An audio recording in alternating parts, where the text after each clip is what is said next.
Madhya Pradesh police नोटों को देखकर कुछ ज्यादा ही बहक जाती है। अब देखिए ना, पहले सिवनी में बहके थे और अब गुना में बहक गए। दरअसल दावा किया जा रहा है कि मध्य प्रदेश के गुना में भी सिवनी जैसा हवाला कांड सामने आया है। आरोप है कि गुना की धरनावदा पुलिस ने गुजरात के एक जीरा कारोबारी की कार से करीब 1 करोड़ रुपए कैश पकड़ा, लेकिन 20 लाख रुपए अपने पास रखकर बाकी रकम छोड़ दी गई। लेकिन इस मामले में नया मोड़ तब आया जब दावा किया जा रहा है कि गुजरात के एक आईपीएस अधिकारी का फोन आने के बाद धरनावदा पुलिस ने 20 लाख रुपए भी वापस कर दिए, यानी घूस भी लौटानी पड़ गई। जैसे ही मामला सामने आया और मीडिया में हलचल मची, तब आधी रात को डीआईजी अमित सांघी गुना पहुंचे और जांच शुरू की। ये एक प्रकरण संज्ञान में आया है विभिन्न माध्यमों से कि धरनावदा थाने के अंतर्गत वाहन चौकिंग के दौरान कुछ गड़बड़ियां हुई है। इस पर से कल रात को मैं क्षेत्र में आया था और ये चौकी रूटियाई में मैंने थोड़ी इस संबंध में प्रारंभिक जानकारी ली। प्रथम दृष्टया जो पाया गया है वो ये पाया गया है कि 19 तारीख की रात को वाहन चेकिंग के दौरान धरनावदा थाना प्रभारी, चौकी प्रभारी रूठियाई और अन्य 2 पुलिसकर्मियों द्वारा जो निर्धारित मानक प्रक्रिया है वाहन चेकिंग की और कार्रवाई की, उसको संपादित नहीं किया गया और इनका जो पूरा क्रियाकलाप है, पूरा आचरण है, वो संदिग्ध पाया गया। इस पर से रात में ही थाना प्रभारी और चौकी प्रभारी और 2 अन्य पुलिसकर्मियों को सस्पेंड किया गया है और इसकी अब एक बहुत सूक्ष्म और बारीक जांच हम आदेशित कर रहे हैं और इसमें जो वाहन है उसमें जो लोग थे उनसे भी पूछताछ की जाएगी और यदि इसमें हमको प्रमाण मिलते हैं कि और भी गड़बड़ियां हुई हैं तो निश्चित तौर पे हम इसमें और कड़ी कार्रवाइयां करेंगे।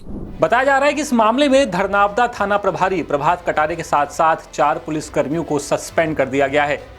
ये पूरा मामला 19 मार्च की रुठियाई चौकी क्षेत्र का है, जहां चेकिंग के दौरान एक स्कॉर्पियो को रोका गया और तलाशी में गाड़ी से करीब 1 करोड़ रुपए कैश मिलने की बात सामने आई। दावा तो यह भी है कि गुना पुलिस ने भारी नकदी मिलने के बाद भी ना ही कोई कागजी कार्रवाई की और ना ही इनकम टैक्स डिपार्टमेंट को मामले की जानकारी दी। दावा तो यह भी है कि जिस गुजराती व्यापारी के पैसे पुलिस ने पकड़े थे वो गुजरात कैडर के एक सीनियर आईपीएस का परिचित है।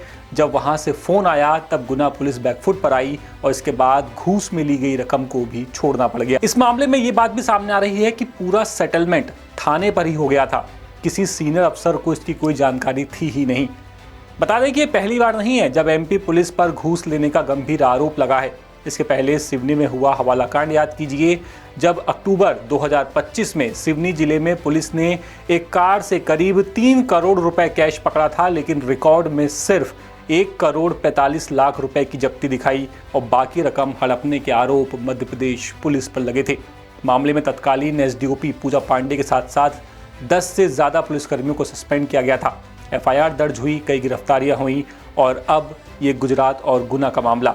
अब सवाल ये उठ रहे हैं कि आखिर वो गुजरात का कौन सा सीनियर आईपीएस है जिसने गुना पुलिस को फोन किया, और उससे भी बड़ा सवाल ये उठ रहा है कि गुना में आखिर किस पुलिस अधिकारी को ये फोन किया गया था जिसके बाद पुलिस ने 20 लाख रुपए भी छोड़ दिए हैं।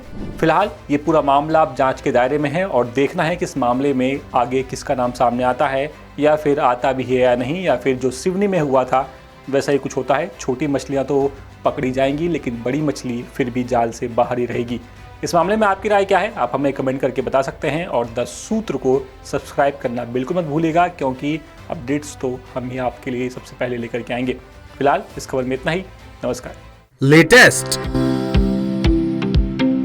इन्वेस्टिगेटिव और इन डेप्थ खबरें देखने के लिए ज्वाइन कीजिए द सूत्र का व्हाट्सएप चैनल, सब्सक्राइब कीजिए यूट्यूब चैनल, लाइक कीजिए फेसबुक पेज और पढ़ते रहिए www.daसूत्र.com।